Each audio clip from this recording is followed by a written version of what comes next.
दोस्तों आज हम बात करेंगे कि इस बचे हुए एक महीने में बिना जीके पढ़े आप किस तरह से पीटीटी का एग्ज़ाम क्रैक कर सकते हैं और अपनी कॉलेज अपने मनचाहे अनुसार ले सकते हैं।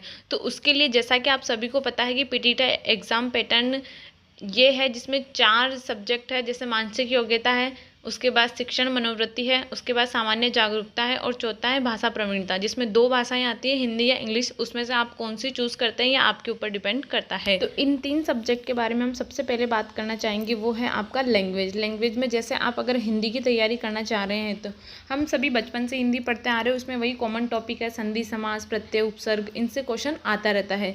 तो आपको जो है वो हिंदी के ये टॉपिक तैयार कर लेने हैं या आपको मुश्किल से 10 से 15 दिन लगेंगे जिसमें आपका हिंदी तैयार हो जाएंगे। और हिंदी के लगभग 50 क्वेश्चन आते हैं, तो 50 में से अगर आप 40 भी स्कोर कर पाते हैं तो ये काफ़ी अच्छा स्कोर होगा। उसके बाद हम जिस सब्जेक्ट के बारे में बात करने जा रहे हैं वो साइंस के विद्यार्थियों के लिए तो बहुत ही प्रिय सब्जेक्ट है और वो है आपका रीजनिंग सब्जेक्ट। तो रीजनिंग के अंदर भी जो है आप थोड़ी मेहनत करके अच्छा स्कोर कर सकते हैं। में दिया हुआ सिलेबस आपका कुछ इस तरह से, जिसके अंदर भी मैंने कुछ टॉपिक एनालाइज किए हैं जो अब तक के पेपर्स में जिनमें से सबसे ज़्यादा क्वेश्चन पूछे गए हैं, जिसके अंदर जो एनालाइज है वो कुछ इस प्रकार से अंदर सबसे पहले आता है दिशा ज्ञान और परीक्षण। उसके अलावा जैसे रिश्ते संबंधी प्रश्न, जो इनमें से जो है लगभग आपके 2 से 3 प्रश्न कई बार पूछे जाते हैं और कई बार तो 4-4 प्रश्न आ जाते हैं।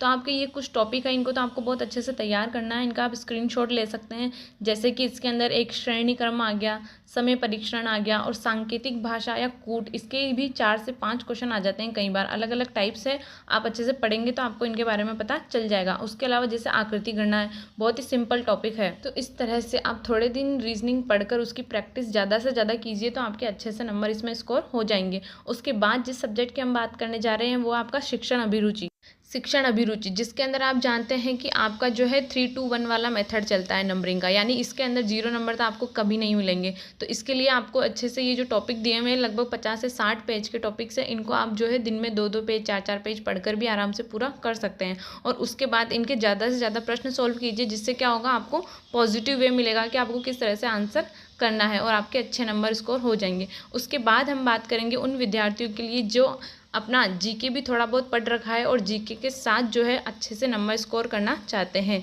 जीके का सिलेबस जो है जो इस प्रकार से दिया हुआ है, आपको इनमें से टॉपिक्स देख लीजिए। उसके अलावा जीके के जो अब तक के पेपर हुए हैं उनमें जो मैंने एनालाइज किया है वो इस प्रकार से है। जीके के अंदर आपके 50 क्वेश्चन आएंगे, जिसमें सबसे पहले राजस्थान जीके है, उसके बाद भारत जीके और करंट अफेयर्स आएंगे और उसके अलावा आपके आएंगे साइंस के 4 से 5 क्वेश्चन। तो साइंस में ईजिली आपके 4 से 5 जो टॉपिक है वो इस प्रकार है, जैसे पाचन तंत्र हुआ, कोशिका हुआ, नेत्र और ध्वनि कई बार पूछ लेता है, तो उनको आपको थोड़े थोड़े तैयार कर लेने 6, 7, 8 के बेस पे।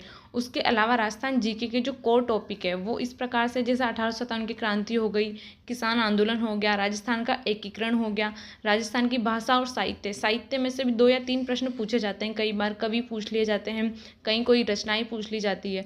उसके अलावा आपकी गीत, चित्रकला, नृत्य, संगीत, इनसे भी प्रश्न पूछे जाते हैं और संत देवी देवता, इनसे क्वेश्चन आते हैं। उसके अलावा अगर आप ज्योग्राफी की बात करते हैं तो उनमें सबसे कोर टॉपिक जो है वो है अपवाह तंत्र से, जैसे नदी और झीलें। उसके अलावा खनिज और पर्यटन से भी कई बार प्रश्न पूछे जाते हैं। उसके अलावा अगर भारत जीके के बारे में हम बात करेंगे तो इसके अंदर जैसे जनसंख्या 2011 है, उसके निश्चित जो डाटा है उसको याद कर लीजिए और उसमें से 1 से 2 क्वेश्चन आपके सही हो जाएंगे। उसके अलावा अंतर्राष्ट्रीय संस्थाएं हैं, ऊर्जा और पर्यटन है।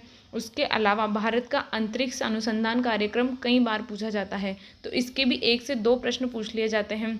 राष्ट्रीय आय बैंकिंग प्रणाली है और पंचवर्षीय योजनाएं, इनसे जो है वो करंट से रिलेटेड भी आपसे पूछ सकते हैं, जैसे अवार्ड्स आ गए। उसके अलावा आपके खेल संबंधी प्रश्न जो है वो आपके करंट में पूछा जाता है। करंट के लिए आप बस इतना कीजिए कि ये रिमेनिंग 1 महीने के अंदर जो भी आपको छोटी छोटी यूट्यूब पे या कहीं पे वीडियोज़ मिलती है उनको सुनते रहिए और ये आपका धीरे धीरे जो है करंट अच्छा हो जाएगा। तो इस तरह से आप कम समय में अपनी तैयारी को बहुत अच्छा कर सकते हैं और अच्छे नंबर ला सकते हैं।